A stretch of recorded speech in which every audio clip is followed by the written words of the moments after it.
por permitirnos en esta hora venir delante de ti, dándote gracias por tus misericordias y bondades. Damos gracias por congregarnos en este día, por extendernos tu misericordia, por perdonar nuestros pecados, como lo has declarado a través de tu palabra en esta mañana.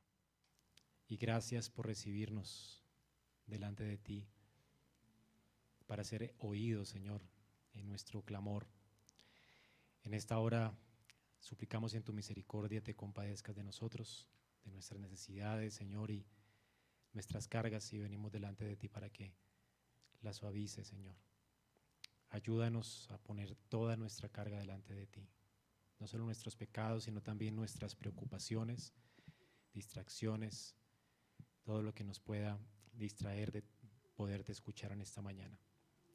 Y rogamos en tu misericordia, danos un corazón dispuesto a escucharte, una mente dispuesta a retener lo que nos dices, pero especialmente oramos para que nos des corazones dispuestos a obedecer, Señor. Ayúdanos a rechazar toda mentira de nuestro corazón y a abrazar tu verdad, de manera que todos en este lugar podamos glorificarte con nuestras vidas. Señor, rogamos también para que no solo te compadezcas de nosotros hoy y nos transformes, pero también oramos por aquellos que no te conocen a nuestro alrededor. Señor, tú un día vendrás a juzgar, como leímos, y pedirás cuentas de todo lo que hemos hecho con nuestra administración de los recursos, del tiempo, de los talentos que nos has dado. Señor, rogamos que tengas de nosotros misericordia y nos ayudes a ser siervos prudentes y no perezosos, diligentes, que pongamos todo nuestro empeño, sabiduría y esfuerzo para hacer tu obra, Señor, y lo que nos has mandado a hacer, como padres, esposos, trabajadores o estudiantes. Ayúdanos siempre a dar lo mejor de nosotros, Señor, sabiendo que todo lo que hacemos lo debemos hacer para tu gloria. Tú mereces ser exaltado con todo lo que nos has dado, Señor. Ayúdanos a invertirnos en ti y a usar todas las cosas que tenemos para tu gloria. Ayúdanos a invertirnos en otros, a no pensar en nuestra comodidad como lo hizo el siervo infiel, y a pensar en cómo podemos bendecir a otros, Señor. Por eso ayúdanos a multiplicar lo que nos has dado, lo poco o mucho. Ayúdanos a multiplicarlo de tal manera que podamos ser de bendición para muchos, y especialmente que te podamos dar gloria a ti. Por eso oramos, Señor, por te bendigas los pastores, diáconos de la iglesia. Ayúdalos a ser buenos administradores tuyos, fieles. Rogamos también porque tú sostengas la vida del presbiterio, de todos los ancianos y pastores que lo componen. Señor, rogamos para que tú les sigas dando sabiduría para guiar los destinos de la iglesia. Suplicamos también para que nos ayudes en las misiones y permitas que podamos seguir creciendo y que podamos seguir edificando iglesias sólidas, que podamos ver también la extensión de tu reino en nuestro país a través de otras congregaciones sólidas, Señor. Ayúdanos, danos dirección también y paciencia para que con toda paciencia y doctrina podamos seguir haciendo la obra de tus manos. Y Señor, oramos también por nuestro país. Permítenos seguir siendo luz en él. Oramos por nuestros gobernantes y los que nos presiden. Suplicamos en tu misericordia, conviértelos a ti. Y ayúdanos a nosotros, Señor, mientras vivimos de este lado de la eternidad, a vivir quieta y reposadamente, Señor, sabiendo que tu mano poderosa aún es la que pone límite y freno a los corazones de los gobernantes, Señor. Señor, damos muchas gracias porque sabemos que en ti, hermanos, a conocerte más, Señor, que tu nombre sea glorificado en esta hora y que tu gracia, Señor, sea en medio de nosotros, sosteniéndonos, sustentándonos, dándonos luz, gracia, sabiduría, y también trae salvación en esta mañana. Te lo pedimos en Cristo Jesús. Amén. Pueden sentarse, hermanos.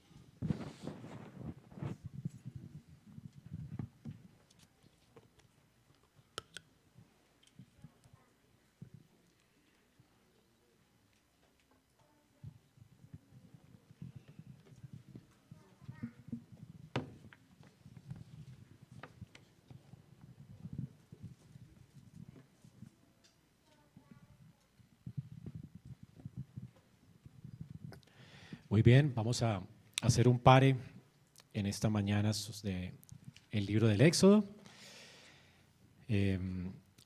Retomaremos en 20 días, entonces la idea es que podamos darle continuidad al tema que sigue.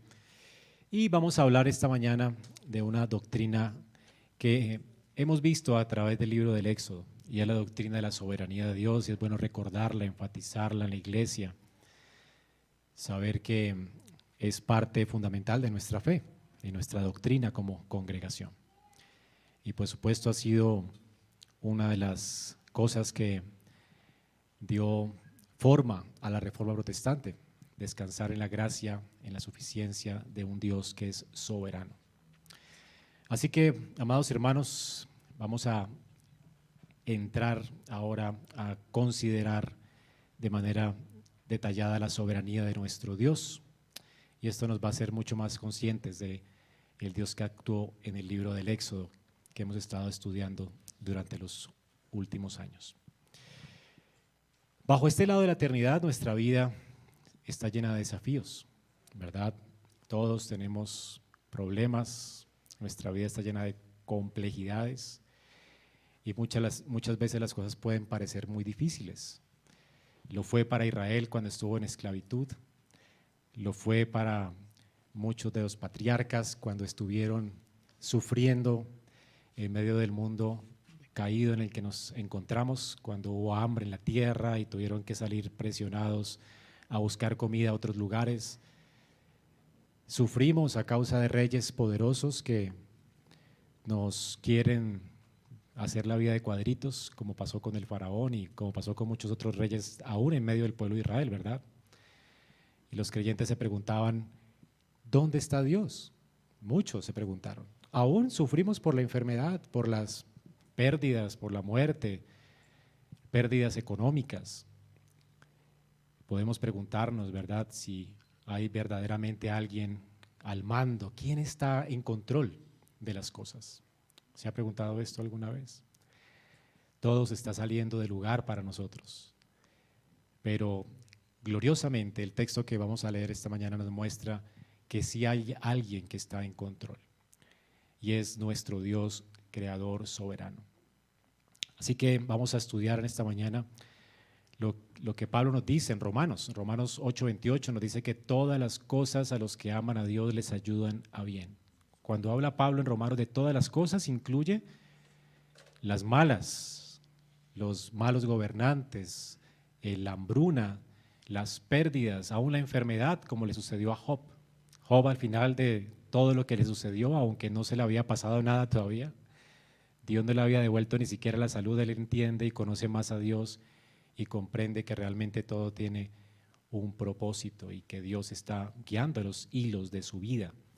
Así que aunque todo pueda parecer complejo, Dios nos consuela en Romanos 8:28 diciéndonos que para los que aman a Dios, todas las cosas nos van a ayudar a bien. Y bueno, Pablo más adelante en la carta, en Romanos 9, nos habla acerca de por qué es que todas las cosas nos ayudan a bien. Así que en el 8 dice, a los que aman a Dios, todas las cosas nos ayudan a bien. Somos más que vencedores en Cristo. Yo no le preguntaría a Pablo, bueno, pero ¿qué pasa pues? Porque todo no parece así, ¿verdad? Sin embargo, no importa lo que nos parezca delante de nuestra vista, Pablo nos habla en Romanos y nos recuerda quién está en control. Nuestro Dios es un Dios soberano. La soberanía de Dios es pues el fundamento de la confianza.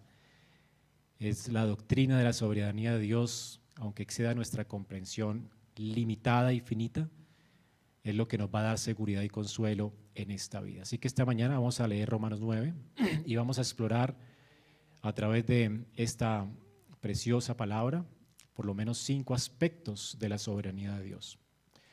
Vamos a analizar su naturaleza soberana, sus decretos, su providencia en el tiempo y también su elección y reprobación.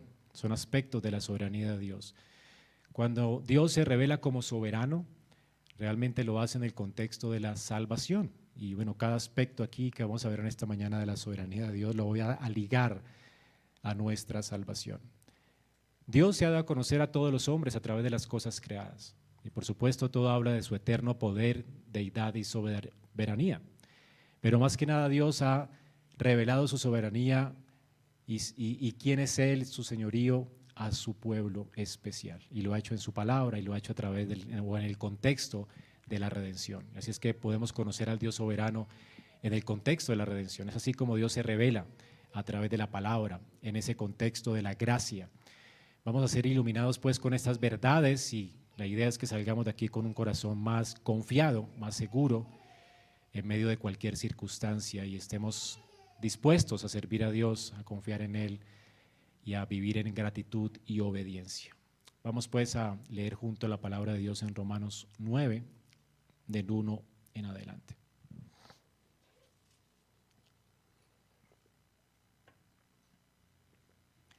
Digo la verdad en Cristo, no miento, dándome testimonio mi conciencia y el Espíritu Santo, de que tengo gran tristeza y continuo dolor en mi corazón, porque desearía yo mismo ser anatema, separado de Cristo por amor a mis hermanos, mis parientes según la carne, porque son israelitas a quienes pertenece la adopción como hijos y la gloria de los pactos, la promulgación de la ley, el culto, las promesas, de quien son los patriarcas y de quien según la carne procede el Cristo, el cual está sobre todas las cosas.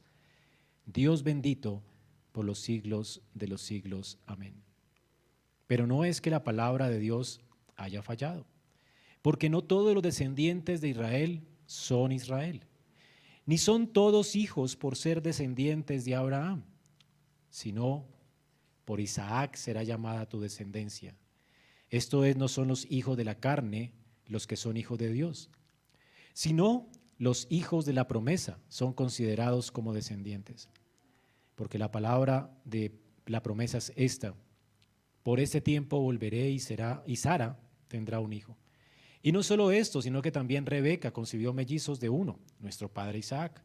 Porque cuando aún los mellizos no habían nacido y no habían hecho nada, ni bueno ni malo, para que el propósito de Dios conforme a su elección permaneciera, no por las obras, sino por aquel que llama, se le dijo a Rebeca: el mayor servirá al menor. Tal como está escrito: a Jacob amé, pero a Esaú aborrecí. ¿Qué diremos entonces? ¿Que hay injusticia en Dios? De ningún modo. Porque Él dice a Moisés: tendré misericordia del que yo tenga misericordia, y tendré compasión del que yo tenga compasión. Así que no depende del que quiere ni del que corre, sino de Dios quien tiene misericordia. Porque la Escritura dice a Faraón: para esto mismo te he levantado, para mostrar en ti mi poder y para que mi nombre sea proclamado por toda la tierra. Así que Dios tiene misericordia del que quiere y al que quiere endurece. Me dirás entonces: ¿por qué pues todavía reprocha a Dios? Porque ¿quién resiste a su voluntad? Al contrario, ¿quién eres tú, hombre, para que le contestes a Dios? ¿Dirá acaso el objeto modelado al que lo modela: ¿por qué me hiciste así? ¿No tiene el alfarero derecho sobre el barro de hacer la misma masa, de la misma masa un vaso para uso honorable y otro para uso ordinario? ¿Y qué si Dios, aunque dispuesto a demostrar su ira y hacer notorio su poder, soportó con mucha paciencia los vasos de ira preparados para destrucción? Lo hizo para dar a conocer las riquezas de su gloria sobre los vasos de misericordia que de antemano Él preparó para la gloria, es decir, nosotros, a quienes también llamó, no solo de entre los judíos, sino también de entre los gentiles. Como también dice en Oseas: los que no eran mi pueblo llamaré pueblo mío, a la que no era amada, amada mía. Y sucederá que en el lugar donde se les dijo: ustedes no son mi pueblo, allí serán llamados hijos del Dios viviente. Isaías también exclama en cuanto a Israel: aunque el número de los hijos de Israel sea como la arena del mar, solo el remanente será salvo, porque el Señor ejecutará su palabra sobre la tierra cabalmente y con brevedad. Y como Isaías predijo: si el Señor de los ejércitos no nos hubiera dejado descendencia, hubiéramos llegado a ser como Sodoma y hechos semejante a Gomorra. Muy bien. Qué gloriosa palabra. Pablo inicia el texto, en primer lugar, expresando un pesar, un deseo. Y realmente él dice de verdad, o sea, él quiere que le creamos, que sus lectores le crean. ¿Cuál era el dolor que Pablo tenía en su corazón? Era un dolor continuo por Israel. Recordemos que Israel había apostatado de la fe. Cuando Jesús vino a los suyos, dice la palabra de Dios en Juan, a los suyos vino y los suyos no le recibieron. Israel era un pueblo apóstata, muy pocos se convirtieron. Bueno, 3,000 personas en el aposento alto el día del Pentecostés, pero bueno, ¿cuánta gente tenía Israel? Y muchos sacerdotes siguieron en apostasía. Jesús por eso llora por Israel, a causa de la apostasía de este pueblo. Él dice muchas veces, quise y ustedes no quisieron. Yo quise traerlos como una gallina trae sus polluelos, pero ustedes no quisieron. Pablo entonces siente pesar por el pueblo. De hecho, por él quisiera ser quitado de la tierra, ser maldito, para que el Señor salve a este pueblo. Y básicamente lo que expresa Pablo es el mismo deseo de Moisés. ¿Recuerdan Moisés cómo amaba a Israel? Y la carga de Moisés y la carga de Pablo realmente es una carga cristiana, o Cristo, el poder de Cristo, cuando ahora en nuestros corazones nos da cierta carga por la iglesia del Señor. Y cuando la iglesia está en apostasía, pues esta carga realmente es muy fuerte en el corazón de un cristiano y más de un pastor, de un líder como Moisés o como Pablo. Cuando alguien sale de la iglesia apostatando de la fe, realmente esto es fulminante para el corazón de nosotros. No queremos que suceda esto. Ministramos al Señor sabiendo que Él es poderoso para salvar y nuestra esperanza es que las personas sean salvas, no que se condenen, ¿verdad? Así que cuando vemos que se están yendo hacia otro camino, bueno, hay dolor y tristeza, como lo que el apóstol Pablo siente. Hay padres quizás que están viendo a sus hijos desviarse del camino o que ya están desviados del camino. Bueno, es imposible ser cristiano y saber acerca de Dios y del infierno y no sentir pesar, dolor, carga por las personas que amamos. Así que padres que tienen hijos incrédulos pueden entender a Pablo. Los creyentes somos afligidos por la incredulidad de las personas que amamos. Esto es algo real. Pablo dice que él tiene tristeza continua, dolor continuo en su corazón a causa de Israel. Después habla acerca de los privilegios que recibió Israel. Y esto obviamente aumenta el pesar, porque uno espera bajo el ministerio que las personas se conviertan a Cristo. Y es terrible, ¿verdad? Ver cómo en lugar de ablandarse se endurecen más. Y uno se pregunta, ¿qué está pasando entonces? ¿Acaso ha fallado la promesa de Dios? ¿La palabra de Dios acaso no es poderosa para salvar? ¿No nos preguntamos acaso eso? Bueno, Pablo se preguntó esto, ¿verdad? Y realmente se anticipa las preguntas aquí, en la carta. Tenemos que saber que Israel era la nación más privilegiada de la tierra. Dios no hizo pacto con los colombianos, ni con los estadounidenses, con todo y que creen que son pues como Sión en la tierra, o también con los rusos, con una nación bien poderosa. Dios no hizo pacto con la Unión Europea. El pacto de Dios es con Israel. Y esto es increíble. Dios le dio a Israel beneficios especiales que nadie más tiene. Dime a quién se ha revelado Dios. ¿A qué hombre se ha revelado Dios si no es a través de un judío? Tú no pudieras conocer a Dios sino a través de los judíos. Piensa en eso. En la escritura, casi, bueno, el 99% de los libros fueron escritos por judíos. Hermanos, esto tiene algo que decirnos. La salvación, dice la Biblia, viene de los judíos. Y aunque hay gentiles hoy en día que piensan que han visto a Dios y esto y que toman café con Él, bueno, esto es mentira, ¿verdad? Solamente podemos conocer a Dios a través de su palabra y a través de su pueblo, a través de Israel. Dios le dio este privilegio a los judíos. Así que ellos recibieron realmente este gran privilegio de haber sido el pueblo de Dios a quien Dios se reveló especialmente. Habían sido adoptados por Dios como su pueblo.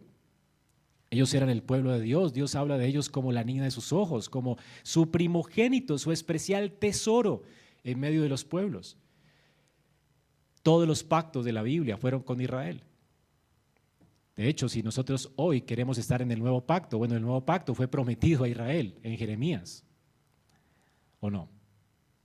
Haré un nuevo pacto con la casa de Israel y todos me conocerán, desde el más pequeño hasta el más grande.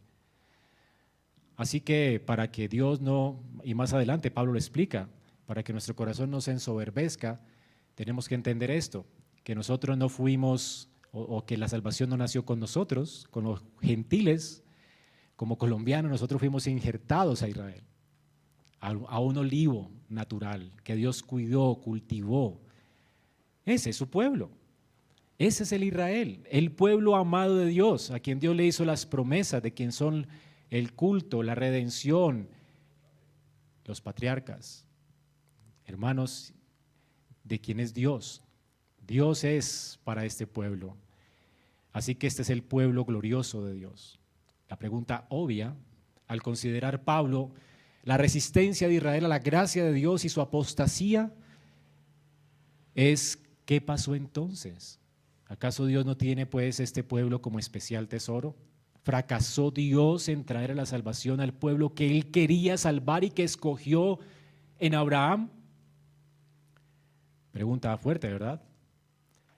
Uno esperaría que la respuesta de Pablo fuera, bueno, eso no es culpa de Dios.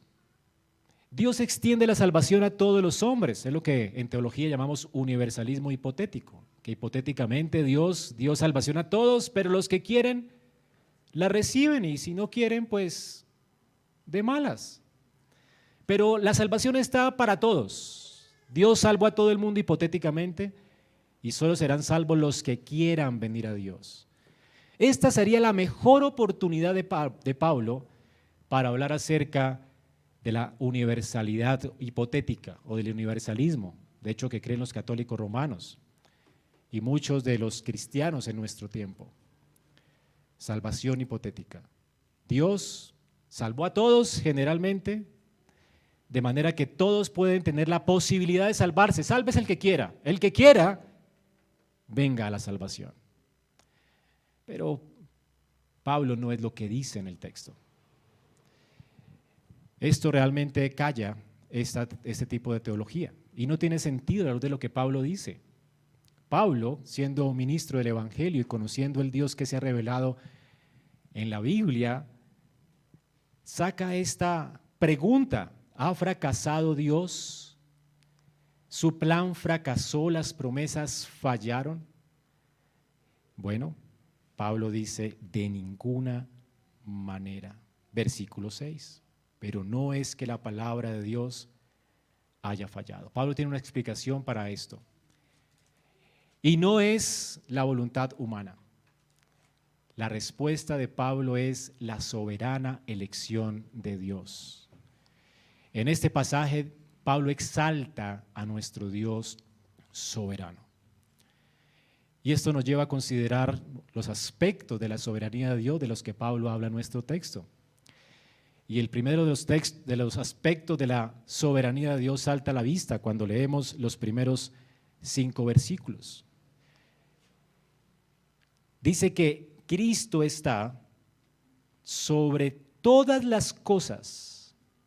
Él es Dios, bendito por los siglos. Aquí está hablando Pablo de la soberanía de Dios. Dios está sobre todas las cosas. Estuvo sobre el pueblo de Israel. La naturaleza soberana de Dios es el primer aspecto de la soberanía divina. Dios está sobre todas las cosas y es su derecho. Y es lo que primero Pablo establece, de hecho, en el texto. El hecho de que Dios tiene derecho y potestad sobre todas las cosas. Así que Pablo, antes de responder a la pregunta de manera gloriosa, establece un principio. Y es el derecho de Dios, el derecho que Dios tiene de regir sobre todas las cosas. Él es el soberano de la creación. El Salmo 24, del 1 al 2, nos dice, del Señor es la tierra y todo lo que en ella hay, el mundo y los que en él habitan, porque Él la fundó sobre los mares y la asentó sobre los ríos. Dios tiene derecho y potestad sobre todo lo creado y puede hacer con todo lo creado lo que Él quiere, porque es de Él. Una cosa es decir que alguien tiene potestad y otra cosa es decir que tiene potestad porque es que las cosas son suyas. Y de hecho la soberanía de Dios es algo, en cierto sentido es algo que Dios comparte con nosotros como criaturas. Dios a nosotros nos ha dado un derecho de gobernar, de sojuzgar sobre lo que Él pone en nuestra mano. Entonces tú ves gente diciendo, bueno, yo hago con lo que tengo, lo que quiera. Y de hecho tiene razón, Él es soberano. El punto es que es un soberano sobre un soberano y tiene que dar cuentas, como leemos ahora en las parábolas de las vírgenes, de su administración. Pero sí, eso es soberano, Dios le dio soberanía. Así que es un atributo de Dios que en cierta medida compartimos. El hombre más poderoso de Colombia, sabemos quién es, ¿verdad? Se le ha dado esa potestad. Bueno, ese es el soberano de Colombia. Y entonces hay un atributo que es compartido, pero Él está bajo la autoridad de otro soberano. Por eso se dice que Dios es rey de reyes. No niega que hayan reyes, no niega que hayan soberanos sobre la creación y sobre la tierra, pero Él es el rey de esos reyes. Y tiene potestad de ejecutar sus juicios sobre esos reyes. Y Dios tiene la potestad de hacer con esos reyes lo que Él soberanamente quiere. Inclinar su corazón hacia donde Él quiere, porque Él es el dueño de los reyes, porque Él los creó. Así que Dios tiene un derecho intrínseco sobre todas las cosas creadas porque Él las hizo. Todo fue hecho por medio de Él. Por eso Él es el Señor de toda la tierra. Y esto es lo que Pablo establece. Él es sobre todas las cosas. Y está hablando de Cristo, porque Él es Dios. Estamos hablando del Dios soberano como un Dios trino, que es Padre, Hijo y Espíritu Santo. Y la soberanía también le pertenece a Cristo, porque Él es el eterno Hijo de Dios. Y esta es la naturaleza de Dios, pues. La soberanía de Dios sobre todas las cosas, su poder infinito, su autoridad absoluta. Su soberanía no está limitada por nuestras limitaciones humanas o nuestra comprensión limitada. Es decir, hermanos, el soberano de la nación, aunque Él tiene potestad y tiene el poder de hacer, ¿verdad?, con el país algo, su acción está limitada por agentes externos, por personas que le hacen contrapeso, y Él no puede hacer lo que quiere. De hecho, puede tener todos los sueños que quiera, pero como pasó en el país vecino, ¿verdad? Alguien quería hacer tenía un sueño colonizador y Dios lo mató y hasta ahí le llegó el sueño.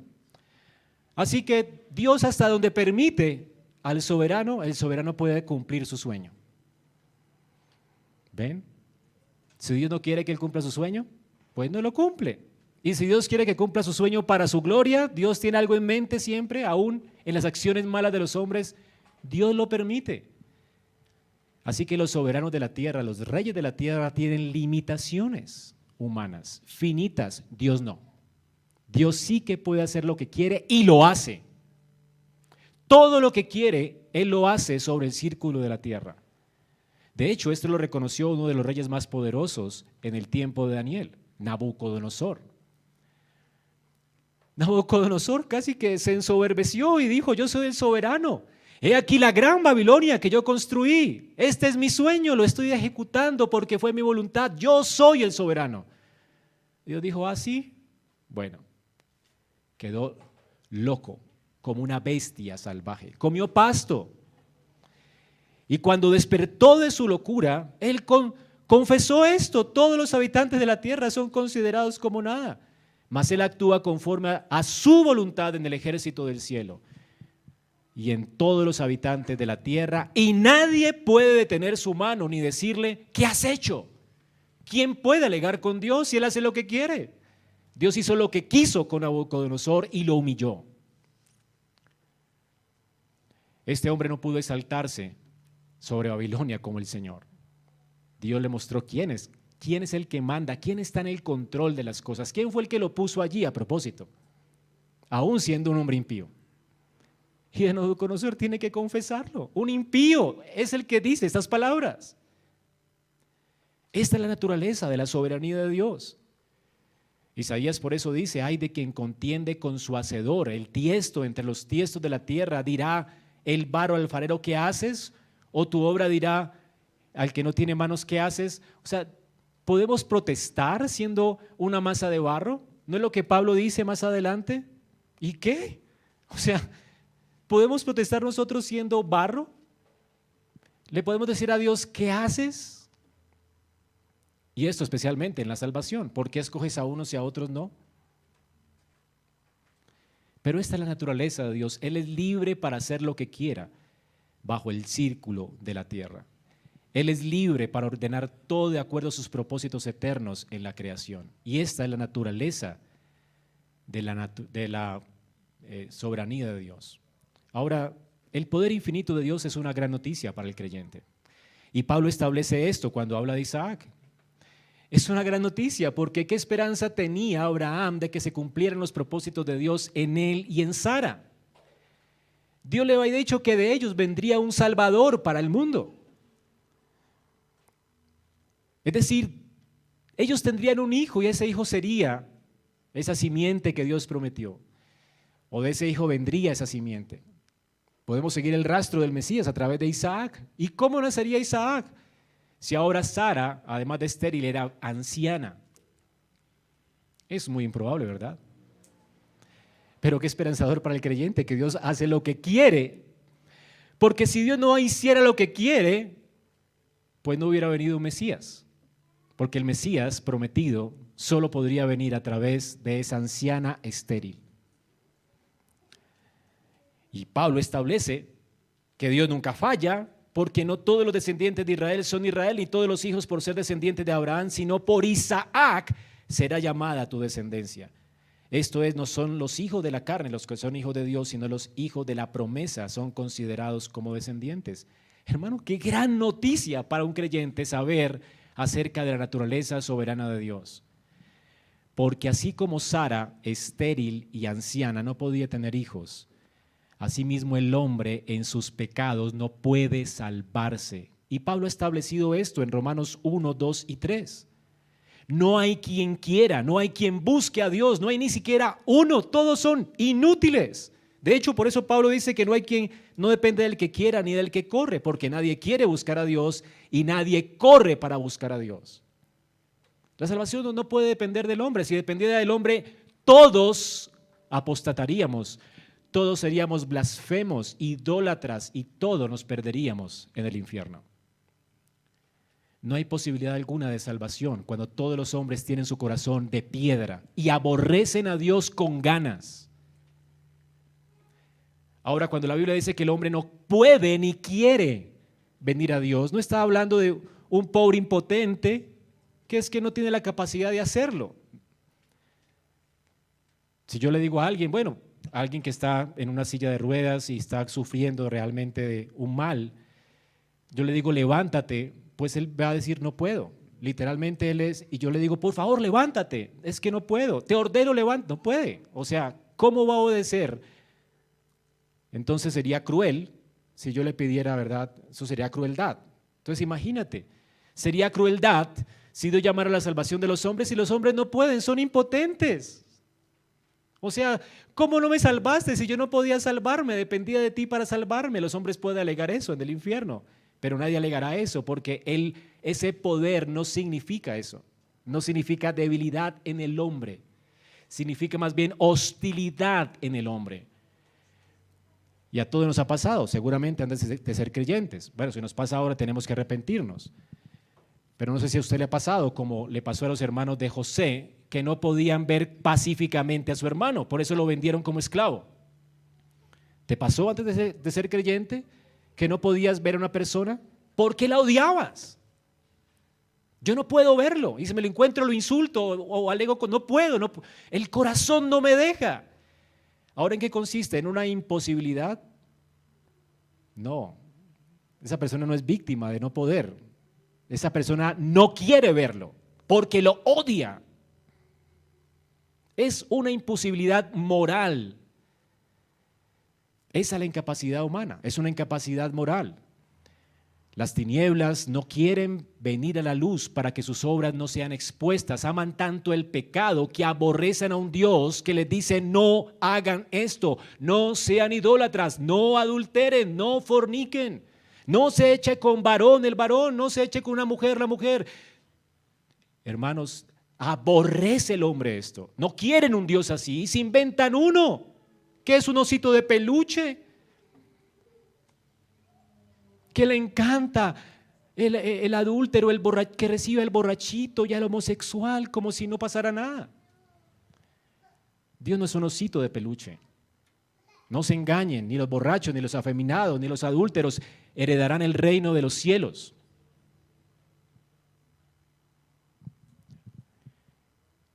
Dios no es así. Y entonces, estas personas no entienden quién es Dios. Y por esa razón, porque odian a Dios y no quieren sus caminos, no pueden venir a Él. Aman las tinieblas y no quieren la luz. Amaron las tinieblas antes que la luz. La razón de la impotencia, ¿qué es? Moral. Es una impotencia moral. Y eso es lo que le impide al hombre salvarse. Nadie quiere ser salvo. Nadie quiere a Dios. Nadie. Los pecadores más honestos, cuando evangelizamos, nos dicen: pues yo para qué quiero ir al cielo, yo prefiero mi rumba en el infierno. A Dios le hago a la fiesta a la gente. Son bien honestos, ¿verdad? El problema es que no creen que va a venir un infierno, pero resisten a Dios y su conciencia les acusa, y aún ellos dicen que resisten la verdad. Así que los hombres aborrecen a Dios y por eso es imposible que sean salvos. Los discípulos entendieron esto y dice que llenos de asombro cuando Jesús hablaba de la incapacidad del hombre para salvarse. Por supuesto, cuando hablaba del joven rico, ¿recuerdan? Los discípulos le dijeron a Cristo en Mateo 19:25: entonces, ¿quién podrá salvarse, Señor? Y esta gloriosa noticia es la que Jesús nos dice, apuntando a la soberanía de Dios, a su naturaleza soberana. Jesús mirándolos les dijo: para los hombres es imposible la salvación, pero para Dios todo es posible. Qué gran noticia para un creyente saber que nuestro Dios es soberano. Porque si Él es soberano, hay esperanza para la gente que amamos y por la cual clamamos. Pablo sabía esto. Él tenía dolor en su corazón por sus hermanos, pero confiaba en las manos de un Dios soberano que puede salvar. Por eso lo primero que Pablo hacía cuando visitaba una ciudad era ir a las sinagogas, porque tenía esperanza de este Dios que es poderoso. Si quiere salvar a todo Israel, lo salvaría. ¿Con qué esperanza predicaríamos el evangelio? A una cantidad de huesos muertos, como le tocó a Ezequiel predicar y anunciar. Ezequiel, ¿vivirán estos huesos?, le pregunta a Dios. Señor, tú eres soberano, tú sabes. Bueno, predícale a esos huesos. Imagínate perder el tiempo allí en un cementerio, diciéndole a las personas que ya están hechas polvo y huesitos, predicarles acerca de la salvación. ¿Te pondrías en esas a perder tu tiempo allí? Bueno, yo no lo haría. Sería como un loco allí, ¿verdad?, hablándole a las personas. La razón es que no tenemos que ir al cementerio porque para ellos ya no hay esperanza. Pero es la ilustración para mostrarnos qué es lo que sucede cuando nosotros anunciamos a Cristo a otros. Le estamos predicando a gente impotente moral, que no quiere a Dios, que aborrece a Dios. Y aún así nos arriesgamos a obedecer a Dios y hacerlo porque sabemos que el omnipotente y soberano Dios puede obrar y puede darle vida a esos huesos. Y esa es la esperanza de un padre que no se rinde cuando le predica una y otra vez a sus hijos que aborrecen a Dios acerca del evangelio. Y esa es la esperanza de un pastor que le predica domingo a domingo a su iglesia, tal vez muchos de ellos hostiles y que se duermen en el servicio, porque entiende que Dios puede dar vida a los muertos. El milagro más increíble, extraordinario que puede suceder en una iglesia es que los corazones se vuelvan del pecado a Dios. ¿Quieres ver milagros? Tal vez tú que estás sentado allí sea uno de ellos, una piedra de testimonio. alguien que se ha arrepentido, que se ha bautizado, que ha confesado a Cristo. Eso verdaderamente es un milagro sobrenatural de parte de Dios. Dios podría calzar muelas, como pretenden algunos hacerlo creer. Dios podría sanar gente de muchas enfermedades. Eso no me asombra. Lo que me asombra del poder de Dios es que pudo salvar a un miserable como yo. Eso me asombra. Alguien que aborrecía su palabra, alguien que menospreciaba la Biblia, alguien que odiaba a las personas, alguien centrado en sí mismo.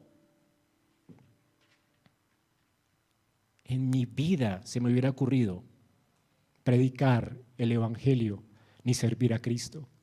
Nunca, ni en mis pesadillas, porque aborrecía a Dios. Creo en un Dios soberano, porque no existe otra posibilidad de haberme puesto en este púlpito esta mañana.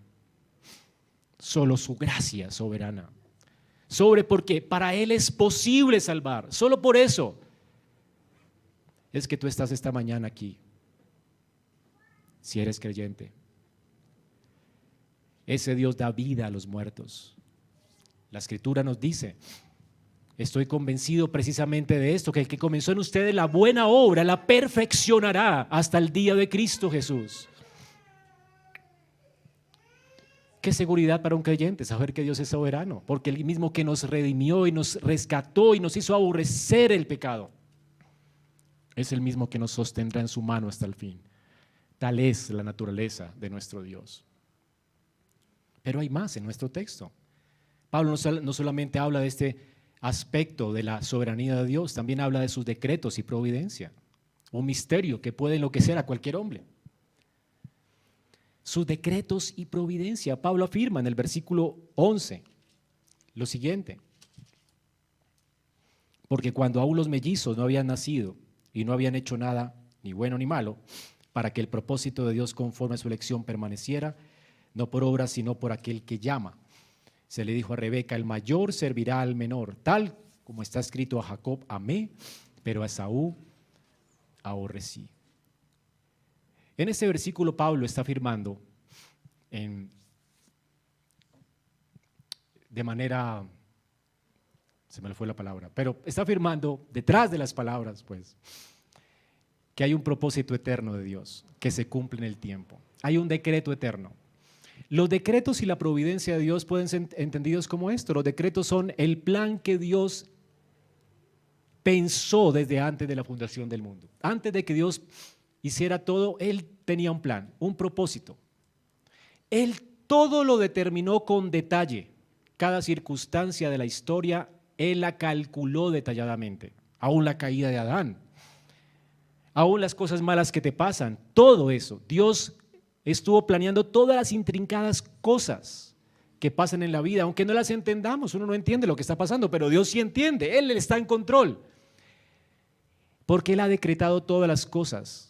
Así que Dios, en su sabiduría soberana, Él escribió la historia antes de que ocurriera. Por eso la Biblia dice que Él declara el fin desde el principio. Dios no es un espectador que está viendo una película y se entretiene. Entonces pasan las cosas. ¿Ahora qué hago? Se me salió de las manos ¿ahora qué hago? Adán pecó, ¿y ahora qué? ¿Quién podrá ayudarme? Y entonces comienza a cambiar de planes. Ese no es el Dios de la Biblia. Todo lo que ocurre en la tierra ocurre porque Dios lo decretó. No se cae un cabello a la tierra si no es por su voluntad. No se cae un pájaro, cosas tan significantes como esas, a tierra sin su voluntad. Es decir, Dios decretó cuándo la fecha de caducidad de un pájaro, y ese día cayó a la tierra. Punto. ¿Hasta cuántos cabellos de la cabeza tienes? Dios los tiene contados. Así que cuando te vas quedando calvo, Dios lo decretó. El decreto soberano de Dios es esto, que Él, todo lo que pasa en el tiempo, Él lo decretó, lo planeó, todo ocurre porque Él lo decretó. Y la providencia es la ejecución de esos decretos en el tiempo. Cuando hablamos de la providencia, no hablamos de la suerte. De hecho, en Proverbios dice que la suerte se echa en el regazo. ¿Y cuál es el resultado? El que Dios decretó. Así que no es suerte. ¿Qué es? Providencia. Yo me casé, la providencia de Dios, pero Dios tenía a Carolina decretada desde antes de la fundación del mundo para mí. Era la adecuada, para mí no había otra, no existía otra. Dios la planilló. Ahora, ¿sabía yo esto? No tenía ni idea, ¿verdad? Pero pasó en la providencia, y si pasó en la providencia es que Dios lo tenía planillado. Dios no se ha equivocado con el cónyuge que tienes. Así que esta es la providencia de Dios y el decreto de Dios. ¿Lo comprenden? Ahora que estamos listos para esto, noten cómo se ejecuta esto. Antes de que dos mellizos, primero vemos un ejemplo, antes en Isaac. Había imposibilidad de que dos ancianos pudieran tener un hijo. Sin embargo, Dios decretó que a través de Isaac sería dada descendencia y vendría el Mesías. O sea que ese hijo nacía o nacía. Dios lo decretó y se ejecutó en el tiempo.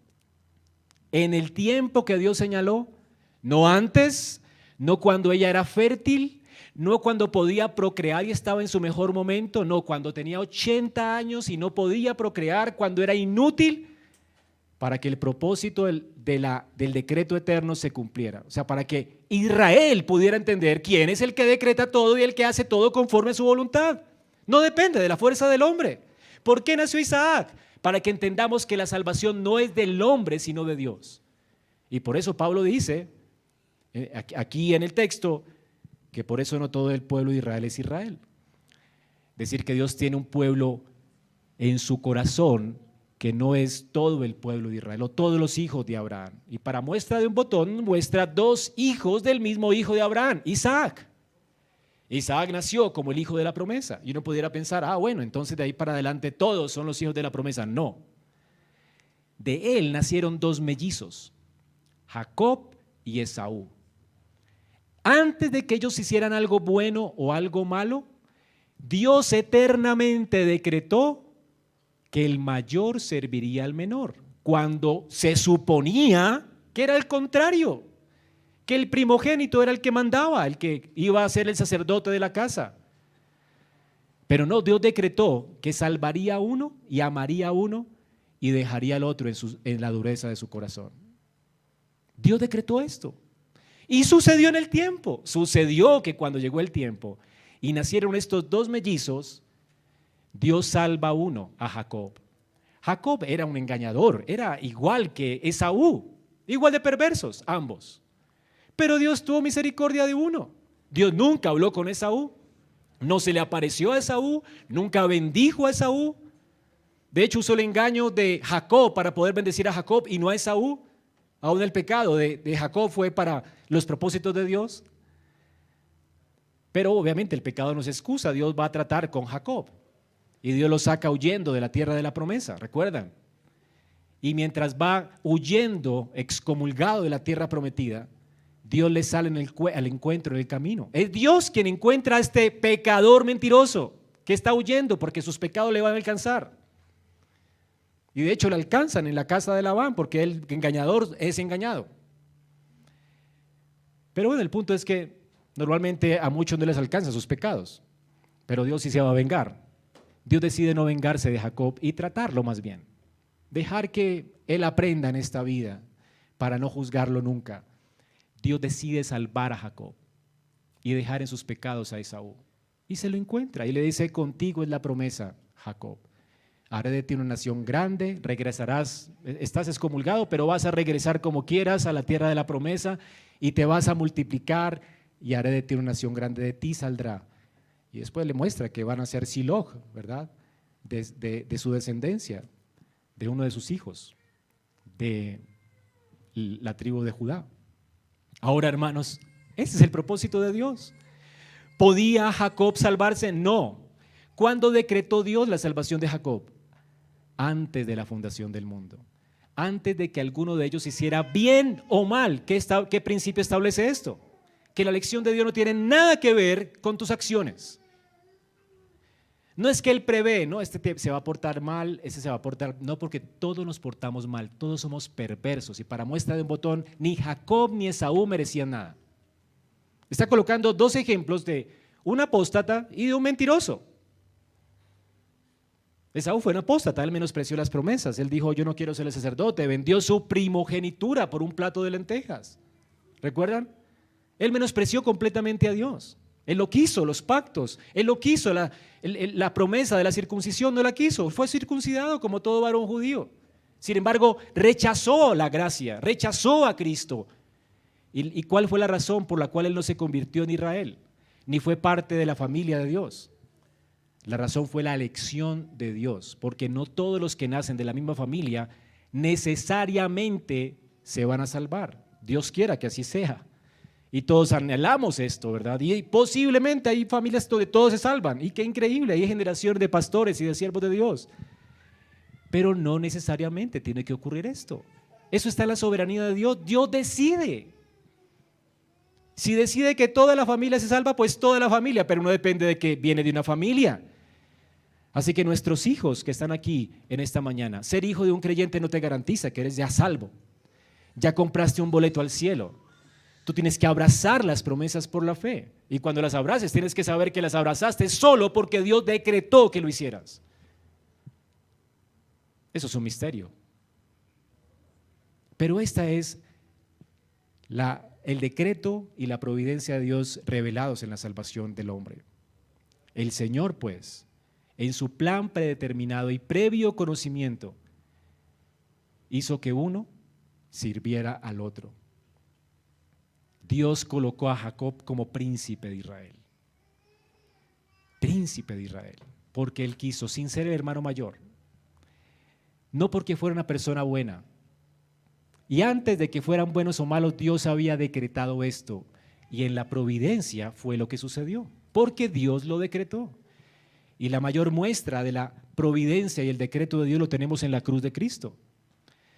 Hechos de los Apóstoles 2:23 dice, este fue entregado por el plan determinado y el previo conocimiento de Dios, y ustedes lo clavaron en una cruz, por manos de impíos lo mataron. Dios decretó o predeterminó previamente en su decreto eterno que las personas clavaran a Cristo en la cruz para salvar al pueblo, a su pueblo, al Israel de Dios, a los verdaderos creyentes que han puesto su confianza en Cristo, que Dios ha elegido. Todo lo que Dios escogió lo salva en Cristo. Dios determinó salvar en Cristo a todas las personas que Él quiso salvar. Y por eso Cristo tenía que morir porque era el plan determinado de Dios. Ahora, ¿cómo ocurrió en el tiempo? A través de manos de inicuos. Ustedes, los impíos, lo mataron. Dios no ejecutó la acción. Por supuesto, Dios no es autor del mal. Dios no va a ejecutar un juicio de esa forma como lo ejecutaron ellos. Ellos hicieron el juicio y ellos llevaron a la cruz al Mesías. Dios guía todas las cosas, cuidándose también de no ser autor del mal. Pero ¿quién estaba dirigiendo el corazón de Judas? Dios. ¿No dice la Biblia que Dios hizo el impío para el día malo?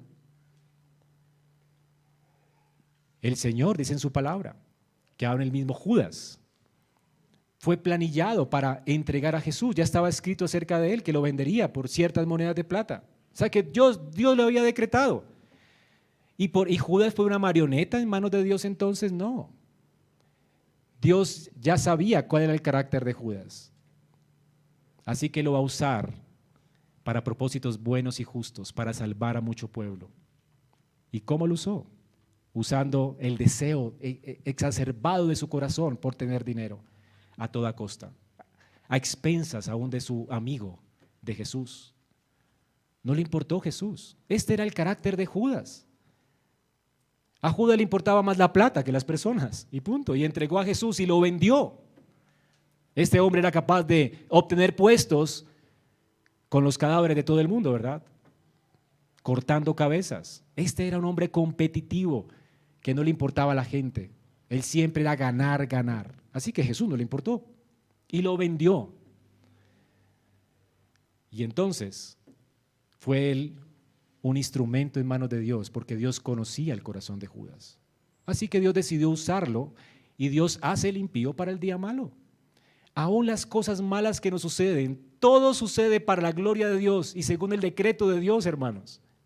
¿No trae esto paz a nuestros corazones? Dios no ha permitido nada en tu vida que no sirva para su gloria y para tu beneficio. Y lo más glorioso de esto se nos muestra en la cruz de Cristo. Cristo murió por mano de pecadores para nuestra redención. El justo murió por los injustos para llevarnos a Dios. Dios colgó en Cristo el pecado de todos nosotros y lo hizo entregándolo a sus enemigos. Y sus enemigos hicieron con él lo que quisieron y lo llevaron a la cruz del Calvario y lo mataron. Y esa muerte es nuestra vida.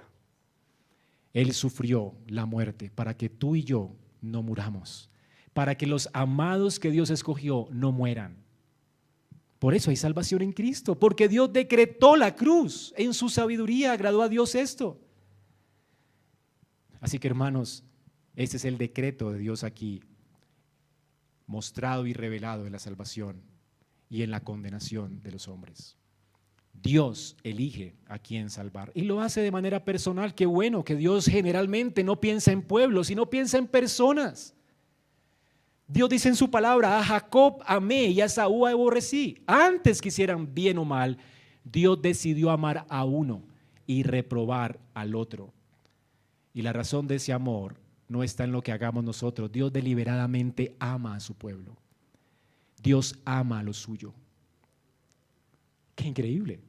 Y entonces a la respuesta a la pregunta de Pablo: ¿por qué fracasó Dios? ¿Por qué no salvó a todo el pueblo amado? Porque no todo el pueblo amado. Dios no se comprometió a salvar a todo el pueblo amado. Dios se comprometió a salvar a los que Él quiso salvar desde antes de la fundación del mundo. Y muchas veces fue un pequeño remanente en Israel. Eventualmente, a veces fue todo el pueblo, a veces fue una parte del pueblo, a veces un pequeño remanente, como sucedió en el tiempo de Jesús. Pero eso es soberanía de Dios. Y Pablo dice: porque no todo Israel es Israel. ¿No te da argumento de Pablo? ¿Quién es el verdadero Israel? Aquellos que Dios decretó salvar y que efectivamente Dios salvará. Por eso en las bodas del Cordero no habrán asientos vacíos ni lágrimas porque falta alguien. Todos estarán allí, porque el Señor dijo: todo lo que el Padre me da vendrá a mí, y todo lo que el Padre me da yo lo guardaré. Estamos protegidos por la mano de Dios y por la mano de Jesús. Y el Señor dijo también en Juan 10: mis ovejas oyen mi voz y ellas me siguen y yo les doy vida eterna y nadie las podrá arrebatar de mi mano. Mi Padre que me las dio es mayor que todos y nadie las podrá arrebatar de la mano de mi Padre. ¿Habrá algo que nos pueda arrebatar de la mano de Dios cuando decretó salvar a alguien? Nadie. ¿Y cómo decretó salvar Dios? A través de su revelación especial. Jacob, ¿por qué fue salvo? Porque Dios le fue al encuentro y se le reveló especialmente a él. Ustedes y yo, ¿cómo fuimos salvos? Por la predicación del Evangelio. Dios nos salió al encuentro, nos mandó misioneros. Donde Dios tiene elegidos, allí manda misioneros. Y esto, hermano, realmente nos debe ser más misioneros aún. La soberanía de Dios en la elección nos debe hacer realmente descansar en esta elección y soberanía para hacer misiones. Porque no sabemos dónde Dios tiene su pueblo y tenemos que irlo a buscar en las selvas, en los lugares difíciles, en donde el pecado más abunda, porque es allí donde Dios quiere que sobreabunde su gracia y veamos su poder salvador. Que esto te anime a apuntarte a las misiones, a ir a lugares difíciles. Bueno, Colombia es un país que está en la lista negra, ¿verdad? Países difíciles. Tal vez a ir a pueblitos donde se prohíbe también hablar de la Escritura. Pero ¿por qué no irse a otros lugares donde necesitamos el Evangelio? Gloria a Dios, porque se abran más iglesias en nuestra ciudad. A propósito, nuestro hermano Juan Pablo va a estar colaborando con la apertura de una iglesia aquí en la ciudad. Y pues no vino hoy para orar por él, pero esta es nuestra oración para que el Señor siga fructificando estas iglesias en nuestra ciudad. Hermanos, Dios salva y por eso tiene sentido la misión. Si dependiéramos de corazones duros, no tendría sentido. Nos desalentaríamos. Pero hay sentido en las misiones, solo porque nuestro Dios es soberano. Hermanos, ahora veamos otros dos aspectos más de la soberanía de Dios: su elección y reprobación. Versículo 18. Dios amó a uno y aborreció a otro. Porque la Escritura también dijo del faraón: Para esto mismo te he levantado, para demostrar en ti mi poder y para que mi nombre sea proclamado por toda la tierra. Así que coloca 2 ejemplos, o más bien 3, Esaú y Jacob. Dios ama a uno y reprueba al otro. Dios salva a Israel y condena al faraón. De hecho, endurece al faraón para lograr su propósito de mostrar su poder a Israel, para consolar a Israel, sabiendo que Dios es un Dios poderoso. O sea que cuando faraón dice, ustedes no se van de aquí, 10 veces. O sea, qué hombre tan terco. Y Dios permite que este hombre sea terco. Dios lo decretó. Dios decretó que este hombre fuera así de cruel, de cruel y de malo. Decretó que no le diera paja a sus súbditos. Decretó que hiciera todas estas cosas, pero él lo hizo voluntariamente. Era un hombre realmente cruel. Su naturaleza era cruel. De hecho, aborrecía a Dios cuando siquiera le insinuaron que había un Dios sobre la tierra. Cuando Moisés se acercó a él, dice: Jehová nos está diciendo que vayamos y déjanos ir a adorar. ¿Y quién es Jehová para que yo lo deje ir? O sea, ¿quién es ese Señor? A trabajar, a trabajar. El único Dios aquí soy yo. ¿Y quién endureció el corazón de este hombre? Pues Dios. ¿Y sabes para qué? Para mostrarle a su amado pueblo que ellos no tenían por qué temer a ningún caudillo. Tú no tienes que temer al gobierno de turno, aunque sea el peor, aunque piense que nos va a esclavizar, no va a poder hacerlo. Nadie esclaviza a gente libre, ¿verdad? Tú estás libre. ¿Quién te puede esclavizar a ti? Además de no poder hacerlo, porque es libre en Cristo, aunque nos esclavizara, y con todo eso, Dios, si lo permite Dios, es porque Dios va a hacer algo asombroso. Dios va a mostrar su poder, sea condenando a ese hombre, salvando a un pueblo. ¿No es lo que ha pasado en lugares difíciles? Es cuando alguien se pone más duro y un gobernante se pone más duro, es cuando más la iglesia crece. Dios le muestra a la gente quién es el que manda en esa tierra cuando se levantan hombres así. Así tú no tienes que temer al mal cuando estás en manos de un Dios poderoso y soberano. Y este Dios poderoso y soberano le plació elegirnos para salvación. Y a este Dios poderoso y soberano también libremente decide a quién no salvar. Es lo que llamamos doble de predestinación. Claro que creemos en la doble predestinación. Dios predestinó a unos para salvación y predestinó a otros para condenación. ¿Y cómo lo hace? No es asimétrico, es decir, no es igual la razón de uno y lo otro. La razón de la salvación solo está en Dios y en su decreto soberano. Él eligió amar a quien Él quiso. Él dice, de hecho dice, todos los hombres somos pecadores, todos merecemos la muerte. Y Pablo dice, entonces, si Dios salva a quien Él quiere, ¿por qué va a culpar a la pobre gente que no creyó en Él si Él tuvo el poder para salvarla? Y Pablo responde, ¿sabes qué? Es que la salvación no es un derecho. Tú no tienes el derecho adquirido para salvarte. Sproul coloca este ejemplo cuando él ya cerraba notas en la universidad. Le pidió a sus alumnos, bueno, ya hasta hoy, recuerden que les dije al comienzo del semestre que este día era el día final y no recibo más. Los que no entregan hoy tienen 0 en su nota. Así que todos trajeron y casi que el 90% no trajo su tarea. Y él dijo, bueno, realmente no quiero que todos pierdan la materia. Hasta el 30 les voy a dar un plazo más para que la entreguen, pero es el último. Cuando llegó el 30, 40 personas entregaron el examen. Dice, pero bueno, está bien, les voy a dar 3 días más. Y dice el que toda la universidad lo amaba. Este tipo es increíble, increíble. Todos hablaban bien de Sproul, ¿verdad? Es muy generoso, el mejor profesor que tenemos en la universidad. Tanta gracia, es increíble. ¿No hizo esto Dios con Israel una y otra vez? Con el pueblo completo, ¿verdad? Lo hemos leído en Éxodo. Está bien, no los voy a matar ahora. Pidieron agua y se rebelaron y ¡ay, Dios! Dios se sentó y recibió el castigo. Él dijo, no hay problema, les doy agua. No hay problema, les doy pan. No hay problema. Pero después, ¿qué hizo Sproul 3 días después? Bueno, amigos, ¿quién tiene la tarea? Bueno, uno, solamente uno. ¿Y los otros 30 dónde estaban? Y entonces alguien que ya la había entregado dijo, bueno, ¿y qué vamos a hacer entonces, doctor Sproul? Qué pena. ¿Quién no entregó la tarea? Manos arriba. Está, listo. De una vez para evitarme el dolor y el tiempo. Fulanito, 0. Tal, 0. Y entonces alguien que ya la había entregado dijo, Sproul, que le entregó tarde, de hecho. Sproul, eso es injusto. Eso es injusto.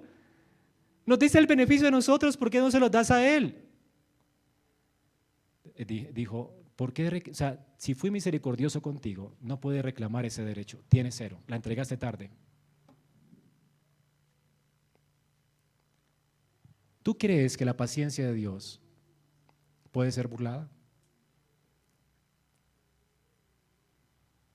Dios es paciente para con todos y misericordioso. Pero, hermanos, Dios no es injusto cuando salva. La salvación no es un derecho que tienes. Todo el que cree en Cristo, ese será salvo. Solamente hay salvación si crees en el Señor.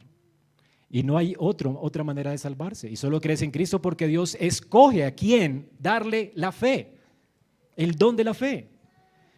Ahora tú puedes decir, eso no es justo. Si tú dices eso no es justo, entonces Dios también te puede reprobar si quiere. El punto es que Dios te puede reprobar a ti. ¿Cómo reclamas un derecho que no tienes? El único derecho adquirido que tienes es el infierno. Porque todos pecamos y estamos destituidos de la gloria de Dios. Así que en la salvación Dios decide libremente y soberanamente, a causa de solamente por su amor soberano y su gracia soberana, no es por nada que haya en nosotros, decide salvar a las personas. Lo que lo mueve a Dios salvar es su misericordia. Él quiere mostrar su misericordia de amor para con vasos de gracia que Él ha predestinado para que sean preciosos para Él. Ahora, ¿qué es lo que condena? ¿Por qué Dios predestina a unos para condenación? ¿Cómo los predestina para condenación? No es igual. Por eso llamamos reprobación a esto. Porque Dios ahí sí ve que pecaste y te pone 0. Decide no hacer nada por ti. Esa es la lección de Dios. Predestina no hacer nada por ese pecador. ¿Para qué? Para mostrar su justicia. Y en esto Dios no es injusto. ¿Es injusto Dios? De ninguna manera. Dios reprueba a unos y salva a otros. Lo único pues que nos toca hacer es postrarnos y alabar al Señor nuestro Dios, porque Él tiene soberanía y derecho sobre el barro. Dice Pablo, para hacer vasijas de ira para ira, de la misma masa caída, y vasijas para honra. Dios tiene derecho porque Él es el dueño. Pero tienes que saber algo. Cuando Dios hace esto no se complace en la muerte del impío, porque pensarás tú, bueno, y entonces si Dios no me ha escogido, ni modo pues, porque ya no puedo, por más que quiera no voy a salvarme. O como dicen algunos, y he escuchado en la iglesia, ¿para qué le predico si por más que quiera, por más que yo quiera que salve, no se va a salvar nunca? Eso es un mal concepto, porque Dios no nos ha llamado a vivir conforme a la doctrina de la soberanía. Eso es un misterio para ti. Dios te ha llamado a vivir según su palabra. Las cosas ocultas le pertenecen a Jehová. Las reveladas son para nosotros, para nuestros hijos, para que las cumplamos siempre, para que obedezcamos. No tenemos que saber quién es predestinado y quién no es predestinado. De hecho, si tú estás aquí en esta mañana y tú dices, ¿seré uno de los predestinados? Tú jamás lo vas a saber sino hasta que estés en el cielo, ¿verdad? Puedes tener seguridad de salvación, pero a veces esa seguridad se tambalea por causa de nuestros pecados. El punto no es la pregunta no es si eres o no predestinado. La predestinación nos hace descansar en la gracia soberana de Dios, pero no es una excusa para que tú sigas aborreciendo al Señor. El Señor ha dicho, ¿acaso me complazco yo en la muerte del impío? Declara Dios. ¿No es que se aparte Él de sus caminos y viva? La predestinación no debe dar lugar a tu vida para endurecer más tu corazón hacia Dios. Hoy el Señor está extendiendo su mano de misericordia compasiva y Él genuinamente lo está haciendo. De hecho, Él va a enviar a los pecadores al infierno con este dolor en su corazón, porque son sus criaturas. Él no quiere la muerte del impío. Por eso Jesús lloró sobre Jerusalén. Por eso la Escritura dice que los creyentes lloran y gimen por la salvación de los suyos, de los que aman y de las personas aún que no aman. ¿Y por qué gemimos y lloramos por la salvación del mundo? Porque sabemos que Dios puede realmente salvarlos. La soberanía de Dios no anula nuestras oraciones, porque Dios decretó salvar a las personas por la locura de la predicación y también usando las oraciones de los santos. Yo estoy aquí no porque Dios soberanamente simplemente me dio un corazón y ya, nuevo. Él me dio un corazón nuevo usando 2 personas que me recibieron en su casa y me compartieron de la fe.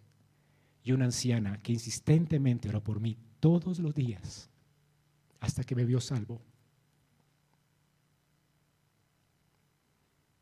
Dios no solamente decreta lo que ocurre, también los medios. Así que no es excusa. ¿Para qué estás escuchando esto hoy? Para que te arrepientas. Dios es tan poderoso que puede rescatarte y redimirte hoy del pecado. Entrega hoy tu vida a Cristo. Dios no quiere que mueras hoy. Ven a Cristo hoy. Hermanos, ya vimos entonces esta mañana esos aspectos gloriosos de la soberanía de Dios, su naturaleza, su decreto, su providencia, su elección y la reprobación. Terminemos con algunas implicaciones para nuestra vida. Ya que vimos que Dios es quien reina y gobierna todo, tenemos que saber, hermanos, que no hay detalle en nuestra vida que no escape de su conocimiento. No hay un evento que escape de su gracia. La soberanía de Dios nos invita a confiar plenamente en su plan y propósito, sabiendo que Él tiene completo y absoluto control de todas las circunstancias y todo obra para bien. El Proverbio nos dice: confía en el Señor con todo tu corazón y no te apoyes en tu propio entendimiento. Reconócelo en todos tus caminos y Él enderezará tus sendas. Y Filipenses nos advierte: por nada estén afanosos, antes bien, en todo, mediante oración y súplica, con acción de gracias, sean dadas a conocer sus peticiones delante de Dios. Y la paz de Dios, que sobrepasa todo entendimiento, guardará sus corazones y mentes en Cristo Jesús. ¿Por qué estás ansioso si tienes un Dios soberano? No hay nada que pueda destruir tu fe, ni nada que te pueda arrebatar de las manos de ese Dios. Así que ¿a qué le temes? No hay circunstancia que Él no use para tu bien. Así que ¿por qué huyes de las circunstancias? La soberanía de Dios también nos llama a vivir en obediencia a su voluntad. Si Dios es soberano, quiere decir que Él es Señor. Y si lo hemos reconocido como creyentes como Señor y soberano, pues entonces, si es que lo amas, porque Él te amó primero, ¿por qué no te rindes a Él en obediencia? Recuerda, las cosas secretas pertenecen a Dios, pero Él nos ha dado su palabra para que le obedezcamos, nosotros y nuestros hijos, y guardemos su palabra siempre. Así que si Él es nuestro Señor y el Señor de nuestra casa, ¿por qué no vivimos para Él? Arrepintiéndonos cada día de nuestros pecados y aborreciéndolos, porque Él es digno de nuestro servicio. Además, la soberanía de Dios, hermanos, debe transformar la forma en que hacemos misiones y evangelismo. Esto nos va a liberar del peso de los resultados y nos va a capacitar para que en fidelidad seamos testigos de Cristo.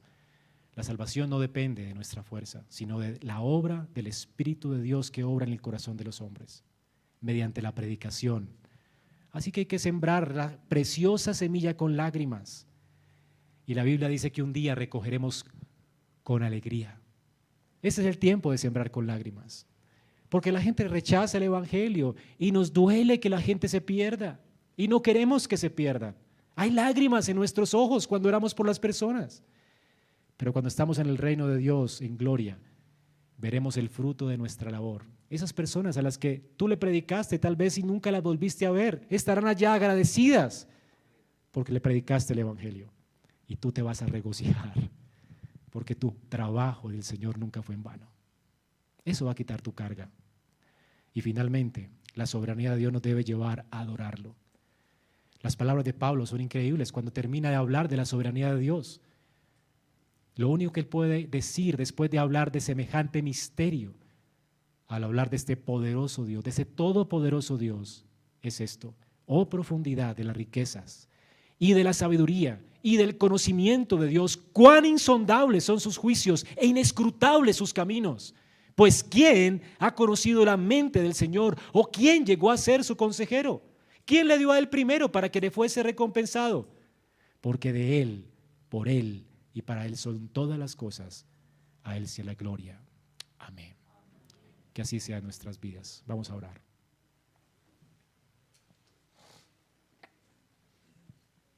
Señor, gracias por mostrarnos y revelarnos cosas que sobrepasan nuestra mente, sobrepasan nuestro entendimiento y que eran ocultas y que nos han sido reveladas para que podamos descansar y confiar en ti.